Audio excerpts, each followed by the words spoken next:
পোলাপান কেমন দিলাম তোমাদের ভৈরা, বলেছিলাম না তোমাদেরকে ভৈরা দিব, দেখলা তো ঠিক মতোই দিলাম।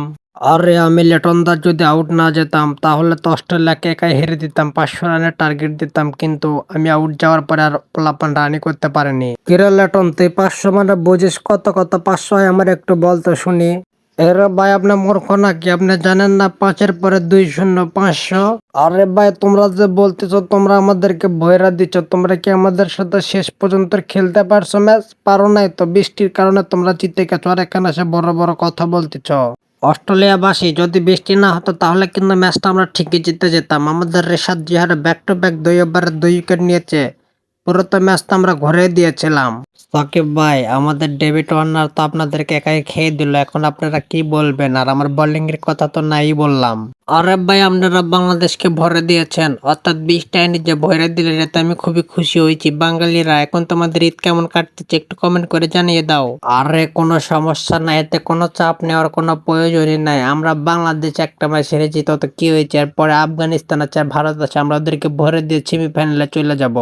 আরে অ্যাঞ্জেলো, টাইম আউট। তোর চোখে কি কোনো লজ্জা শরম নাই? তোদেরকে যে আমরা 54 রানের প্যাকেট করে দিলাম, তারপরেও এখানে এসে আবার বাংলাদেশের পা চাটতেছো।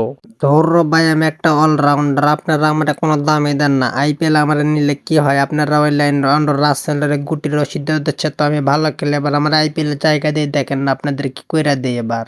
পোলাপান সবার কিন্তু আইপিএল খেলার যোগ্যতা থাকে না। আমি লিটন দাস, আমার আইপিএল খেলার যোগ্যতা আছে। তোমরা তো দেখেছো আমি কে ক্যারিয়ার হয়ে ছাতুকুটে ফেলেছিলাম।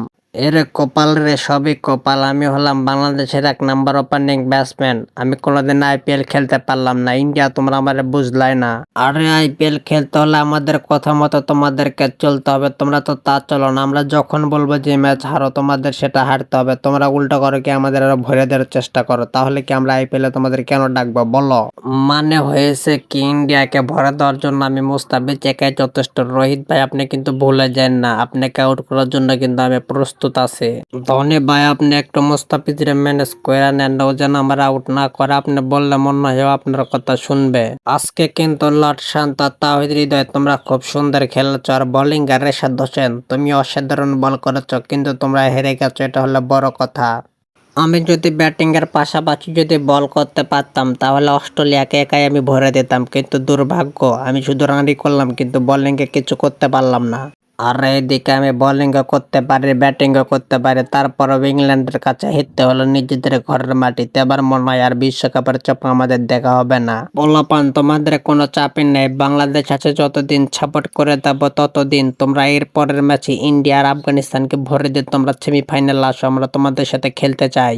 বুঝলাম না এটা নিয়ে এত বাড়াবাড়ি করার কি আছে? আমাদের তো নেক্সট টার্গেট হলো পরের বিশ্বকাপ, তাহলে তোমরা কেন এত আমাদেরকে খোঁচা মেরে কথা বলতেছ? পাপন কাকু, আমার একটু হিসু পাস, আপনি একটু হা করেন। আপনার মুখের মধ্যে আমি একটু হিসু করে দিতে চাই, আপনার মুখ আর আমি দেখতে চাই না। আপনার এই পরের বিশ্বকাপেতে আমার হিসু অনেক স্বাদ আছে। अच्छा।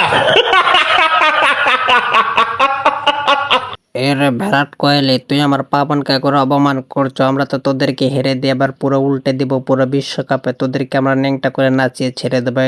আরে সব কথা ছাড়ো, তোমরা মাঠে অনুশীলন করো, খাটে নয়, এখানে নয়। তোমাদের মেইন টার্গেট হবে ইন্ডিয়া আর আফগানিস্তানকে ভরে দেওয়া, বাংলাদেশের পাশে আমরা অস্ট্রেলিয়া আছি।